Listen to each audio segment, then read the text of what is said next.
Boa noite, pessoal. Bem-vindos à nossa aula 4. Então, a aula de hoje a gente vai começar a trabalhar com gráficos e puxar cotações do Banco Central. Então, como que a gente pode puxar dados lá do Banco Central com o Python? Por exemplo, eu quero a taxa Selic. Eu tenho uma biblioteca que eu posso estar utilizando para estar puxando então a cotação do Banco Central, tá? Então, através das séries temporais que a gente chama. Então aqui tem dois links úteis que eu vou deixar linkado aqui no início do Python, depois posteriormente eles podem ir para a descrição do vídeo. E o primeiro é sobre as séries temporais do Banco Central. Esse daqui é um sistema então de gerenciador de séries temporais, vocês podem pesquisar também no Google, só digitar séries temporais Banco Central e vai aparecer essa interface aqui para vocês. E essa interface aqui é muito útil, porque através dela a gente pode estar colocando qualquer código de indicador e ele vai retornar para nós lá no Python, tá? Então, como é que a gente pode fazer isso aqui? Dá para pesquisar por um indicador direto aqui embaixo, ou a gente pode filtrar aqui por cima também, ó. Por exemplo, indicadores da atividade econômica, ó. Aí eu tenho, por exemplo, o setor real. Aí eu posso vir aqui, por exemplo, ó, contas nacionais, produto interno bruto. Posso vir aqui e aqui são todos os indicadores que eu posso estar puxando no Python, tá? Então por aqui, ó, PIB em reais correntes. É só eu colar esse código aqui lá no Python que ele vai estar importando todos esses dados aqui para mim, ó. A unidade está em reais, o período está anual, iniciou em 31 de 12 de 1962 e o último valor é de 2024. E ainda ele dá a fonte de referência, ó, IBGE. Então a gente pode puxar literalmente qualquer dado aberto ali do Banco Central com o Python, tá? Para a aula de hoje a gente vai puxar a Selic, o IPCA e o IGPM. Aqui, ó, digitei Selic aqui embaixo, ó. E aqui já apareceu o código da Selic que a gente pode estar utilizando, ó. Eu tenho a taxa de juros Selic, que então é pelo Banco Central, e ela é ao dia. Ou também eu tenho a taxa de juros, que é a Selic Meta, definida pelo Copom, que também ela tá ao dia, ó, só que o código muda, né? Aí é o código 432. Então só para gravar então os dois códigos, o código 11 e o código 432, que a gente vai utilizar um desses dois na aula de hoje. Mas claro, vocês podem utilizar o código que vocês quiserem para estar fazendo uma análise. Também no final do nosso curso de Python vai ser necessário então montar um projeto ou fazer uma análise de algum setor, né? Então vocês podem estar puxando uh, qualquer indicador ali através das séries temporais do Banco Central. Então voltando para cá. E aqui tem embaixo, deixei um outro link útil aqui do Wilson Freitas, que postou ali no GitHub, que é falando um pouquinho mais sobre a biblioteca do Banco Central. Como algumas funções que dá para a gente utilizar, tá? Então, dados de inadimplência de operações de crédito. Aqui ele tem o código pronto já, de como que é só colar o código e colar no Python, que ele já vai fazer para nós essas cotações, né? Já vai trazer para nós essa análise aqui, ó, do crédito da inadimplência, ó. Ele já traz para nós essas tabelas. Aqui também tem algumas moedas que a gente vai utilizar na próxima aula, né? A gente vai pegar a cotação do S&P 500 em dólar e vai transformar para reais, então a gente vai estar utilizando a biblioteca do Banco Central para fazer isso. Aqui algumas moedas que são cotadas, né? Como que a gente pode estar plotando um gráfico com elas. Expectativas, então, taxa de juros, como funciona a API, e acredito que seja isso. Dá para se aprofundar mais, então o link vai estar na descrição do vídeo para vocês possivelmente estar utilizando nas análises de vocês, tá? Então, fechar essas duas bibliotecas e começar com as bibliotecas que nós vamos utilizar para o projeto de hoje. Então, a gente vai puxar os dados do Banco Central, vamos puxar a Selic, vamos puxar o IPCA, vamos puxar o IGPM e a gente vai fazer alguns gráficos e depois vamos puxar a cotação de algumas moedas também, tá? Então, primeiramente, a gente vai dar um pip install aqui no Matplotlib X, que ele é então utilizado para estilizar os nossos gráficos, tá? Então vou instalar ele, dar um pip install, só tirar aqui o hashtag, né? E depois aqui eu deixei comentado o que cada biblioteca vai fazer. Então vou passar ligeirinho por cada uma, tá? Então depois de baixar do Matplotlib, a gente vai importar ele, que ele importa o estilo Drácula para gráficos do pacote Matplotlib. Então estilos pronto para o Matplotlib. Se a gente não baixa nenhum estilo de gráfico, ele vai ficar aquele gráfico padrão, tá? Com fundo branco e as duas linhas ali, todas as linhas vão começar a ser coloridas, né? Mas não fica bonito, não fica agradável para ver. Então a gente pode baixar alguns pacotes já feitos para a gente estar estilizando os nossos gráficos, tá? Então, importar aqui o pacote do Banco Central. Eu posso instalar também o Banco Central, caso você não tiver, é só dar um pip install BCB, e que daí ele já vai instalar o pacote a biblioteca do Banco Central. E depois eu vou importar aqui, dentro do BCB, que é a biblioteca, eu vou importar o currency, que é uma partezinha menor ali da biblioteca, que vai ser utilizado para a gente pegar os dados de câmbio do Banco Central, tá? Então, para a gente pegar a cotação das moedas. Ainda no BCB, eu vou importar aqui o SGS, que é o sistema de séries, sistema gerenciador então de séries temporais do Banco Central, para a gente estar colocando o nosso código que a gente pesquisou lá no site das séries temporais, só colocar no Python e daí ele vai trazer para nós, ali no intervalo de tempo que a gente desejar, ele vai trazer como é que foi a variação desse indicador que a gente quer analisar, né? Ainda a gente vai trazer o matplotlib.pyplot, que ele vai importar uma biblioteca para visualização de dados em Python. Então vocês podem ver que aqui tem vários matplot que a gente vai puxar, né? Matplotlib. E depois do ponto tem sempre uma parte menor da biblioteca que a gente vai puxar, tá? Então uma vai ser para visualização, outra vai para formatar os eixos com porcentagens, com moedas, enfim. Uma é para trabalhar com datas no eixo X do gráfico. O DateTime é uma biblioteca bem interessante, que é uma das mais utilizadas para manipular datas e horas. Converter aqui, então, objetos DateTime em números compatíveis com Matplotlib, usando em eixos do tempo. Então, isso daqui é dentro do Matplot, né? Quando a gente vai fazer os nossos gráficos, Matplot é a principal biblioteca ali para a gente fazer gráficos no Python. Então ele vai trabalhar ali com as datas para deixar fácil, para deixar bonito ali no nosso gráfico, né? Também vamos importar o datetime, que também é para manipular ali objetos de data e hora. E ainda a gente vai importar o time delta também do datetime, que é para realizar operações com intervalos de tempo. E por final o pandas que a gente já utilizou ali na outra aula, tá? E esse plt.style.use é para a gente estar utilizando o pacote aqui de cima que a gente instalou, que é o do Drácula, tá? O do Drácula para estilizar então os nossos gráficos.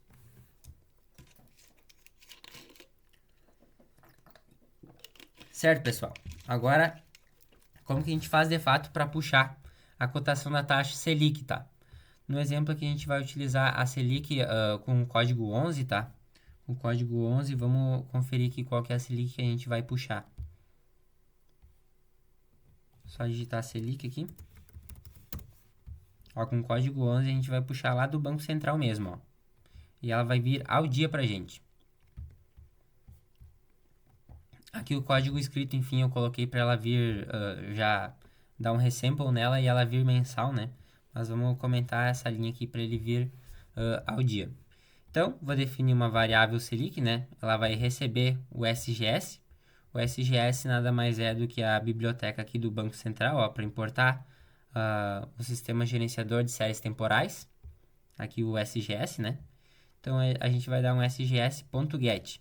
O get é uma função bem útil, tá? E ela serve justamente para puxar, então, algum dado, tá? Então, aqui a gente vai passar dentro os argumentos muito parecido com lá que a gente importou o Yahoo Finance. Utilizou a função download para importar os dados do Yahoo Finance. Aqui a gente vai utilizar, então, para importar a taxa Selic para dentro do nosso Python. Como é que a gente vai fazer? A gente vai abrir parênteses, né? E a gente vai colocar chaves e dentro dessas chaves a gente vai deixar comentado, vai colocar entre aspas, né? Para deixar em forma de string. Aqui a gente vai passar como a gente quer que apareça no nosso data frame que vai ser criado, que eu poderia colocar qualquer outra coisa, tá? que importa mesmo é o que vem depois dos dois pontos, que vai ser o código. Então, isso aqui é uma espécie da gente nomear o que está sendo importado. Eu poderia colocar qualquer coisa, tá? Mas como é a taxa Selic, então eu vou deixar a Selic. E aqui ainda vou dar depois da vírgula, eu vou dar um start aqui, no mesmo modelo, a data em japonês, tá? No modelo japonês. Começa com o ano, depois o mês e depois o dia. E depois que eu fizer essa linha de código aqui, tá pronto. Eu só preciso printar ela aqui na minha tela, tá? Como eu coloquei Selic mensal, deixa eu só colocar Selic para ele vir ao dia. Aqui vocês podem ver que demorou um pouquinho, né? Porque ele foi lá no Banco Central, foi lá nas séries temporais, pegou a taxa Selic e depois ele trouxe pra gente, ó. E aqui vocês podem ver que deu 849 linhas. Vamos dar um ponto plot aqui pra gente já ver como é que ficou esse gráfico. Opa, deu erro. Ah, escrevi errado, né? Plot. Aí, ó. E aqui é como é que tá o comportamento da taxa, o comportamento da taxa Selic, né? De 2022 até o maio aqui, o mês atual, que a gente grava o vídeo, ó, tá? Então, patamar histórico. Então, a gente pode ainda deixar essa Selic, podemos passar para mês, né? Que aqui vocês podem ver que ela tá diária. Então, é uma alternativa, então, quando vocês vão ver, depois a gente vai importar a inflação, e a inflação, ela é medida, ela só tem uma cotação mensal. Então, como é que a gente vai importar, trabalhar com duas cotações, né? Uma é ao dia e outra é mensal. Então, a gente tem que readequar as duas para, de fato, a gente conseguir fazer uma comparação entre as duas, né? Então, a gente já aprendeu isso daí na aula passada. Mensal. A gente já aprendeu na aula passada como é que faz isso. A gente vai passar aqui então o nome da nossa variável, vai dar um ponto, vai dar um resample, que é para ele transformar então. E na aula passada a gente aprendeu a colocar o ME e colocar ponto last, né, para pegar o último dia do mês. Então, quando a gente quer o primeiro dia do mês, a gente tem que botar o MS. Então, o MS significa o mês de start, né? E o ME significa mês end, que daí é o final, né? Então aqui depois dá um ponto first para pegar de fato aqui o primeiro dia do mês. E depois que a gente dá um Ctrl Enter, de fato, né? Ele já vai fazer para nós. Deixa eu ver se ele fez o gráfico. Ah, não fez o gráfico, né? Porque eu tirei o ponto plot. Mas enfim, vocês podem ver que aqui ele já puxou uma cotação para cada mês. Então aqui janeiro, fevereiro, março, abril. E aqui ele já puxou a Selic ao mês, tá? Quanto que estava naquele dia exato do mês. Então, para o IPCA também não é diferente. A gente pode vir aqui no sistema de séries temporais, só digitar o IPCA aqui, IPCA. E aqui ele já traz aqui o IPCA, ó. Ele possui uma variação mensal, então ele vai ser sempre uma cotação uma vez só no mês, né? Que é medido também pelo IBGE, e o código é o 433. Então, da mesma maneira que a gente fez aqui para cima para a Selic, a gente vai fazer aqui para o IPCA. Vamos definir uma variável IPCA, que vai receber o sgs.get, mesmo esquema da Selic, só mudei o código, e aqui como é que vai aparecer no meu data frame. E quando vai começar, e depois dou um Ctrl Enter, e ele já vai aqui gerar para mim quanto que foi o IPCA em cada mês, ó. Desde 2022 ali até 2025. Também posso botar a data final, né? Se eu quero somente um intervalo. E depois disso a gente pode começar a criar figuras com isso, tá? Então aqui a gente vai criar um gráfico da taxa Selic. Agora ele é um pouco mais trabalhado esse gráfico, tá? Porque enfim a gente passou ele para o mês. E a gente vai colocar algumas configurações a mais. Então aqui a gente vai começar uma introdução ao Matplotlib, tá? Então, quando a gente quer criar um quadro para fazer, então, gerar um gráfico dentro desse quadro, a gente sempre vai ter que fazer vai ter que colocar essa linha aqui. Vamos ter que escrever essa linha, né?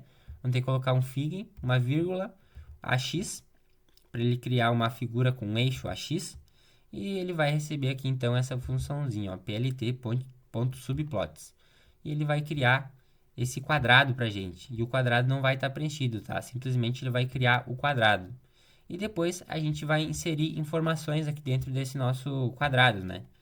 Então, aqui eu deixei comentado com o que cada linha vai fazendo para facilitar na hora de vocês estudar e também na hora de estar fazendo os gráficos de vocês, tá?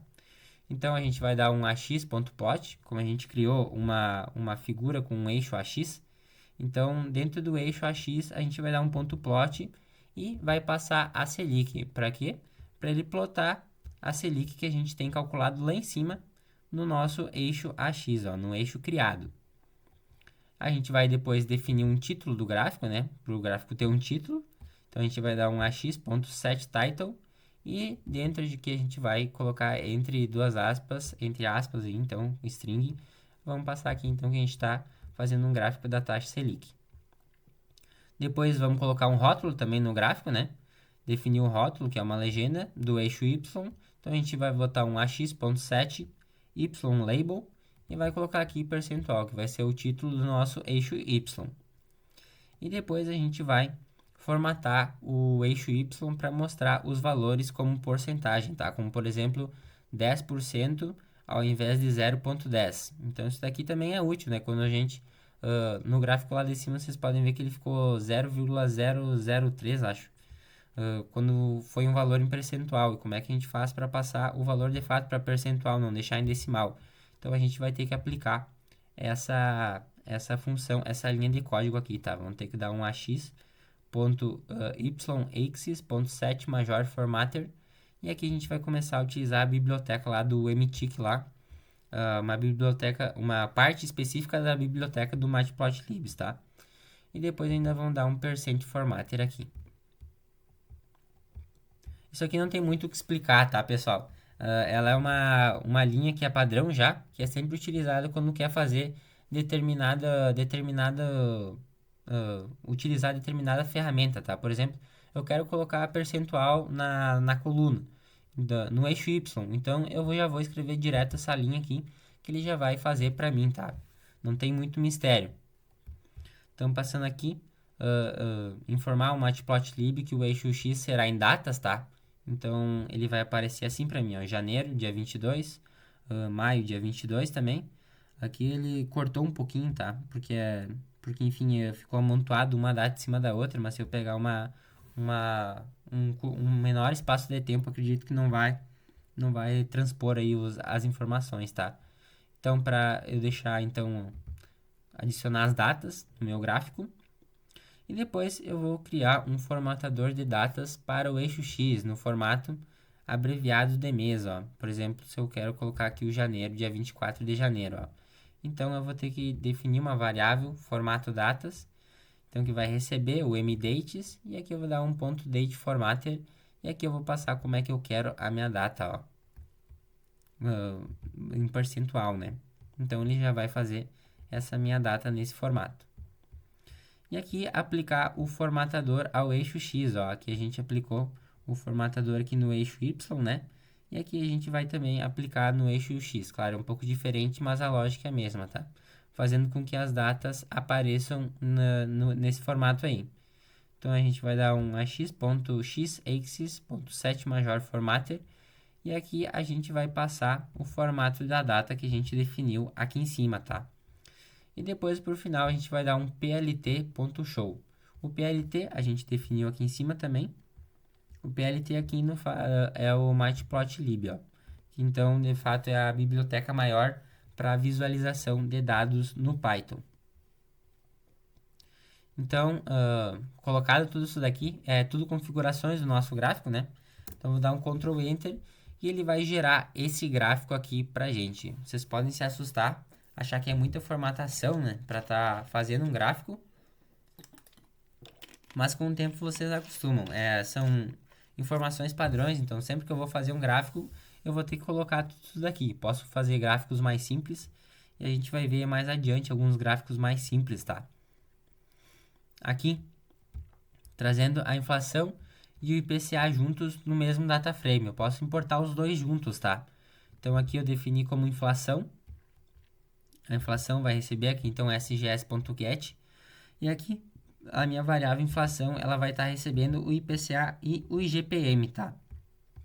Então, IPCA a gente vai utilizar o código 433 e para adicionar um outro indicador, eu só dou uma vírgula e aperto Enter e ele já vai identar certinho para mim. E aí eu só escrevo o nome do meu próximo indicador que eu quero que seja listado, dou 2 pontos, passo o código e por final eu fecho aqui as minhas chaves, tá? E dou o dia que começa aqui e depois eu escrevo inflação e ele já vai aparecer aqui para mim também. Dou um Ctrl Enter, né, para rodar o código. E aqui já apareceu o IPCA e o IGPM. Vale salientar que deu certo isso daqui, porque o IPCA e o IGPM estão no mesmo formato de data, tá? Os dois são reportados ali, então, nas séries temporais do Banco Central, sempre no primeiro dia de cada mês, ó. Então, por isso que deu certo. Agora, se eu quiser, por exemplo, a Selic e o IPCA, não vai dar certo eu colocar os dois juntos, porque um tá no formato de dias e o outro no formato de meses, né? Então, eu sempre tenho que cuidar disso daí. Tenho que realocar as minhas séries temporais, dar um ponto resample para tá deixando as duas no mesmo formato para não dar erro na hora que eu vou fazer os gráficos, tá? Senão, enfim, o Python nem vai rodar, vai dar erro, né? Então, aqui fazendo o gráfico desses nossos dois indicadores, do IPCA e do IGPM. Aqui, então, mesmo gráfico lá de cima, vocês podem ver que aqui já é um gráfico um pouco mais simples, né? Eu sempre vou dar um fig.ax, daí um recebe plt.subplots para estar criando a minha figura, né? E depois eu vou dar um ax.plot que vai passar aqui a inflação, ó. Então, o plot ele vai criar para mim um gráfico de linhas. Aqui em cima também eu passei o plot, ó. Aqui em cima o plot, e dentro do plot eu passei a Selic, e ele criou um gráfico de linha com a variação da taxa Selic, tá? E aqui embaixo, muito parecido, eu fiz um plot, só que dentro do plot, que é um gráfico de linha, eu quero que ele passe para mim, puxe a variável inflação, e eu quero que ele puxe somente a coluna IPCA. Então, dentro da minha variável inflação, que é essa daqui, eu tenho o IPCA e o IGPM. E eu quero que ele puxe somente a coluna aqui do IPCA. E depois eu quero que ele crie ainda um label, né? Quero que crie uma linha aí com escrito IPCA, que é justamente isso daqui, né? E também para o IGPM vou fazer a mesma coisa, né? E no label aqui vou dar um IGPM, vírgula label recebe então IGPM, tá? Que é uma string também. E aqui eu vou colocar um título também no meu gráfico, vou dar um ax.setTitle, comparação IPCA e IGPM. Vou colocar também um título no eixo Y, né? De percentual. E depois eu ainda vou colocar uma legenda no meu gráfico, ó. Vou dar um ax.legend. E depois, padrão esse daqui, né? Para formatar o eixo Y para exibir valores com porcentagem. E depois definir o eixo X como um eixo de datas. Esse aqui também a gente utilizou lá em cima, né? X.xAxis date. E depois ainda vou formatar o ano como foi feito lá em cima, né? Duas linhas só para então formatar as datas, para elas aparecerem nesse formato aí, né? De, por exemplo, janeiro, tracinho 2024. E depois eu vou dar um plt.show, que daí ele vai puxar o matplot no geral, né? E ele vai plotar de fato o meu gráfico na tela. Vou dar um Ctrl Enter. E aqui ele vai fazer uma comparação do IPCA com o IGPM no período que eu decidi, tá? Então aqui, valores percentuais, variação percentual, né? Aqui as minhas datas, a legenda do meu gráfico e a variação aqui dos dois indicadores, do IPCA e do IGPM. Aqui vocês podem ver que a gente está utilizando a x.plot, depois a gente pega um plt.show. Isso aí são estruturas um pouco diferentes, tá? A gente usa o AX quando a gente quer fazer um gráfico mais personalizado, tá? Então, a nível de objeto que a gente chama. E quando a gente quer um gráfico mais simples, daria para fazer somente um gráfico utilizando o PLT, tá? O PLT. Só que fica um gráfico mais limitado. Quando a gente quer dar mais informações para o nosso gráfico, acaba que a gente não consegue, a gente fica limitado. Então, quando a gente cria uma figura AX, a gente começa a utilizar o AX ponto aqui, ó, que a gente tem mais liberdade então para fazer personalizações no nosso gráfico. Eu já estou ensinando com o AX porque de fato é o mais utilizado, né? Que a gente consegue personalizar mais os nossos gráficos. E aqui tem um resumo da diferença de utilizar o PLT e o AX, ó. O PLT, então, a interface dele é funcional e a do AX é o que a gente chama de orientada a objetos, tá? A flexibilidade do PLT é menor, do AX é maior, o uso com múltiplos subplots é mais difícil e quando a gente utiliza o AX é mais claro e direto. Então, para o IPCA e para o GPM, quando a gente utiliza aqui o AX fica mais fácil, né? Aqui a gente conseguiu personalizar as duas linhas, ó. A gente deu um AX, deu um ponto plot e adicionou as duas linhas no nosso gráfico. Então fica mais fácil, né? Se a gente for utilizar o PLT, acaba que fica um pouco mais limitado. E também o PLT é utilizado para scripts simples, recomendados, né? E para projetos, dashboards e papers que são um pouco mais complexos, a gente vai utilizar então o AX. Passando essa parte, aqui a gente vai criar um gráfico de barras, tá? Um gráfico de barras é a mesma coisa, muito parecido com esse aqui, ó. Com o IPCA e o IGPM, mesma coisa. Só que agora a gente vai utilizar barras, não vamos utilizar um gráfico de linha, tá? Ao longo do curso a gente também vai utilizar um gráfico de dispersão e também a gente vai aprender a montar histograma, que daí é mais para fins de análise estatística, né? Mas também é importante para a gente aprender. Então, eu importei de novo aqui esses pacotes, já foi explicado todos eles lá no começo, né? Mas só para ficar aqui no Python mais visual, que a gente vai utilizar essas bibliotecas, né? Então, colei elas de novo. Então, aqui a gente vai criar essa figura aqui, ó. E como que a gente cria essa figura de barras, né? Aqui vocês podem ver que tem sempre um período aqui, ó. Eu vou rodar esse código com menos período para ele ficar melhor, ó. Vou botar 2024. 2024. Rodar ele. Vou rodar esse aqui também. Ctrl Enter. Ó, aqui já tem menos dados, né?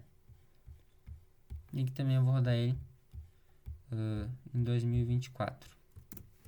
Só em 2024, né? Aí, agora já ficou melhor de visualizar. Beleza, vamos explicar o que a gente fez nesse gráfico aqui.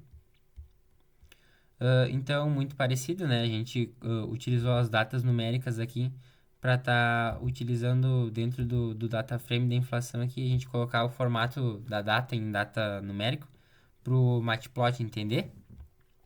Depois a gente criou uma figura X e depois a gente adicionou aquelas duas linhas, ó, as duas linhas que a gente utilizou para estar fazendo as linhas. Agora a gente vai botar um ax.bar, ó, quando a gente quer fazer um gráfico de barras. Aqui para fazer um gráfico de linhas a gente utilizou o ponto plot, ó. E quando a gente quer fazer um gráfico de barras, então a gente vai dar um ax.bar. Então a gente passou aqui para o nosso gráfico aqui, para nossa coluna, né? O gráfico de colunas. A gente vai passar o data numéricas menos 8. Para que serve isso? Para eu deslocar ele um pouquinho para o lado, para os gráficos não se sobrepor. Vocês podem ver aqui que é na mesma data, ó, o IPCA e o IGPM. Só que se eu plotar os dois exatamente no mesmo dia, eles vão se sobrepor. Então eu tenho que dar um espacinho entre um e o outro para eles não acabarem se sobrepondo no meu gráfico e tá estragando, tá? Enfim, o período aqui tá bem grande, tá entre meses, então não vai ter problema. Então aqui eu vou dar um datas numéricas menos 8, porque eu defini o tamanho a largura da minha coluna como 8, ó. Aqui ele tem 8 de tamanho, então aqui para estar conseguindo trabalhar com os dois, um do lado do outro, aqui no primeiro, no IPCA, eu vou ter que dar menos 8, ó. Para ele, de fato, fazer um pouquinho, aqui o IPCA, ele fez um pouquinho mais para trás, ó, porque eu dei um menos 8, né? Então, o tamanho da minha coluna vai ter 8, ó.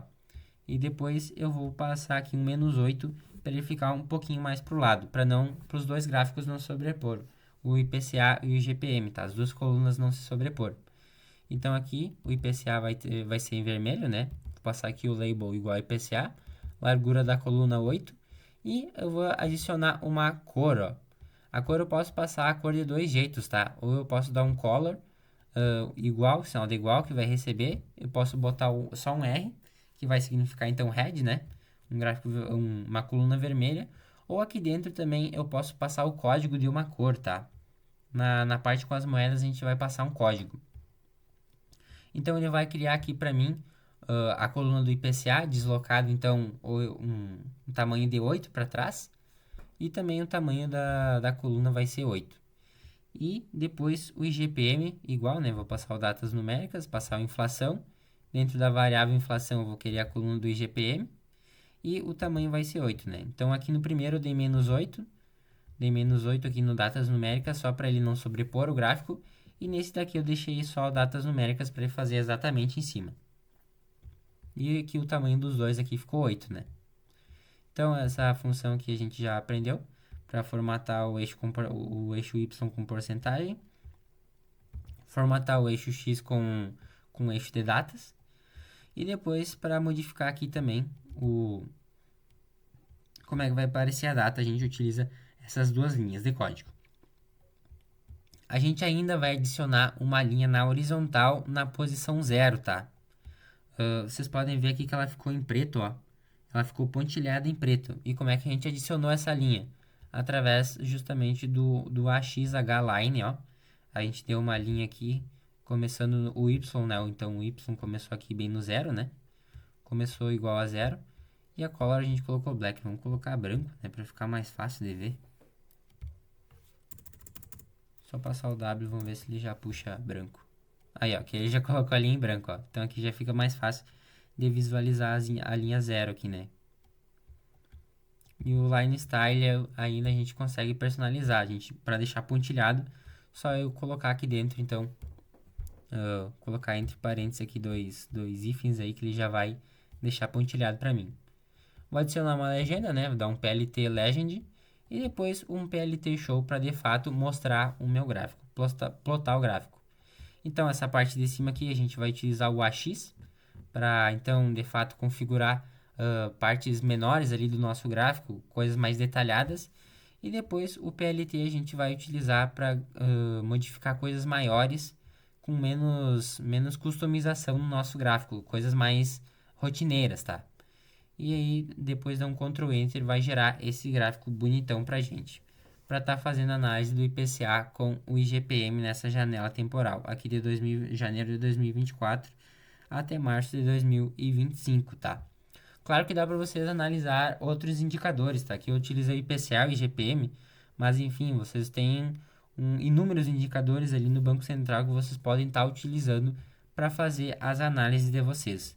E também podem estar utilizando outro pacote para estilizar os gráficos. Aqui eu utilizei o Drácula como exemplo, tá?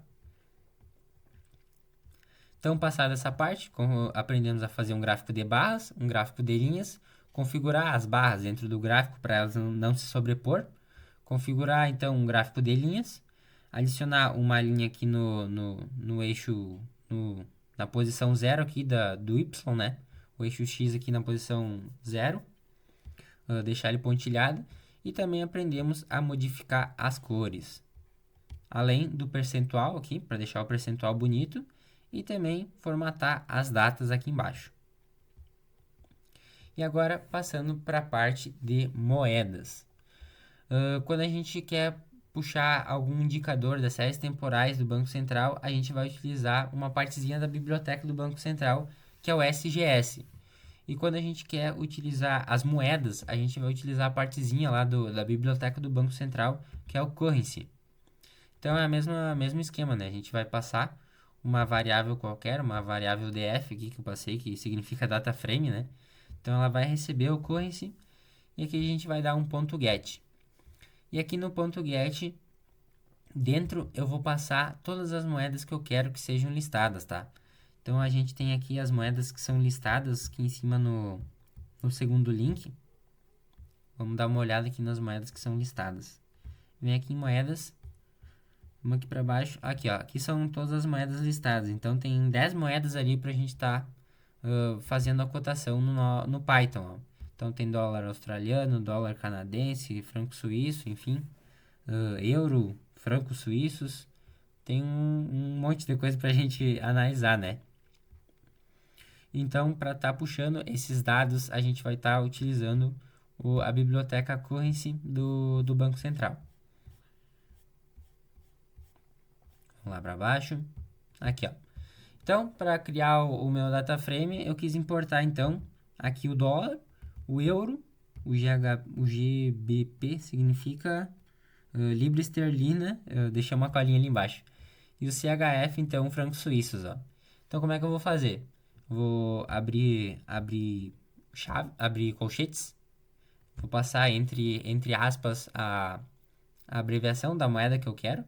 Eu tenho que passar exatamente maiúsculo assim, né? Porque senão não vai funcionar. Enfim, o Banco Central ele não vai achar. E as moedas eu vou colocar aqui então entre colchetes, ó. Depois eu vou dar uma vírgula. E aqui eu poderia passar tudo na mesma linha, tá? Eu coloquei aqui só para fins didáticos para ficar mais fácil de visualizar. Dou uma vírgula fora aqui então no colchetes, dou um enter. Dou o período de start, período de end e o side. O que é o side? O side a gente definiu como bid, mas também ele pode ser definido como ASCII. Isso daí é para a gente puxar o preço máximo da moeda no dia ou o preço mínimo da moeda no dia, tá? Então aqui a gente vai estar utilizando o bid, que é para puxar o preço máximo da cotação da moeda no dia. E depois vamos fechar aqui o parênteses, né? E printar o DF. Ctrl Enter. Tá puxando, demorou um pouquinho. E aqui ele puxou a cotação, então desde 2020 até 2025, ele puxou do dia, desde fevereiro, né? Que eu defini, foi definido aqui. Já tava olhando que não tava certo com o dia de hoje, né? Mas foi dado um end aqui para ele puxar até esse dia, né? Então aqui tá o nosso data frame com 1.291 linhas, com toda a cotação de todas essas quatro moedas ali, tá? E depois a gente ainda pode criar um gráfico para estar mostrando, plotando essas moedas, né? Então, muito parecido com os gráficos anteriores, a gente vai criar uma figura. E aqui dentro dessa figura a gente vai passar as nossas quatro moedas, ó. A gente vai dar um ax.plot para estar criando um gráfico de linha, né? A gente vai passar aqui o df.index, que é justamente para ele puxar certinho aqui pra gente a cotação da moeda, né? E depois o df.index é a data, né? Então ele vai puxar para nós a data e vai deixar a data aqui embaixo, ó. Vocês podem ver como é que ficou simples a data, né? Uh, é, tem pouca coisa que a gente pode mexer se a gente não configura, né? Então, se eu não colocar, não quero a data ao mês, se eu quero ao mês, se eu quero janeiro e depois o ano, então isso daí tudo que eu tenho que configurar. Se eu acabo não configurando, ó, como é que ele vai vir pra gente, olha, vai vir somente o ano, ó, somente a janela por ano. Mas, por exemplo, eu pegar uma janelinha melhor, vai ficar difícil de visualizar, né? Então, por isso que serve aquelas configurações que foi explicado lá em cima, pra gente pegar, por exemplo, de mês em mês, a janeiro, né, a abreviação de janeiro e depois o ano do lado. Então serve para isso, né? Mas se não quiser utilizar também não tem problema. Então no nosso data frame aqui, o DF, a gente vai pegar a coluna do euro, né? Pegar a coluna do euro. O label, vamos colocar o euro também. E aqui a cor a gente pode definir dessa maneira também, ó. A gente pode pesquisar uma cor ali na internet e passar aqui o código para o Python que ele vai estar lendo esse código, né? Da cor e ele vai fazer o gráfico de acordo com essa cor. Então é igual para todos, né? Igual para todas as cotações, só muda aqui o nome da moeda. Vamos adicionar uma legenda. Vamos adicionar aqui então uma linha no eixo X aqui, no Y0 e vamos dar um PLT show. E aqui ele vai mostrar pra gente o comportamento de todas essas moedas ao longo do tempo, tá? Enfim, esse gráfico aqui fica mais simples e acaba que não tem fica um pouco difícil da gente ver a cotação da moeda, mas a gente também pode botar um quadriculado aqui no fundo, tá? Dá para pesquisar para colocar um quadriculado, para ficar mais fácil de entender. E aqui a gente pode ver a variação dessas moedas aqui de 2020 até 2025, tá?